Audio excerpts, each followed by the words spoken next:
ტაქტიკურ სივრცეში მოქმედი პატარა ზომის FPV დრონები თანაც არასტანდარტული მართვის სისტემით იმართებოდა სიმბარათებიდან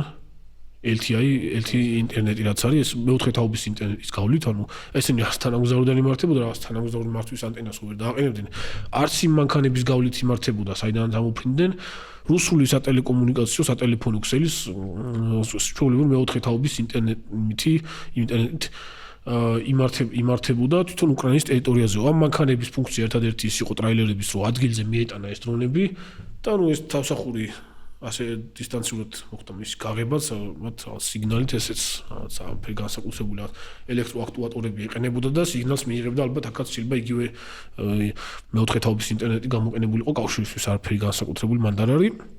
და მოახერხეს რა ანუ ის იმ ტიპის დრონები რომელიც აქამდე საფრთხეს რაღაცა წინა ხაზზე ტანკებისთვის წარმოადგენდა რაღაცა 5000 კილომეტრიან სტრატეგიულ სიღრმეში მეუახლოვეს სტრატეგიული ბომბდამშენებს ზემოდან დაასვეს ამ ბომბდამშენებს და აფეთქეს საფრენი აპარატები ასე რა ანუ ეს არის აი რაღაცა ძალიან ესეთი არს იმსახურებს ვისაც იდეა მოვიდა ამისი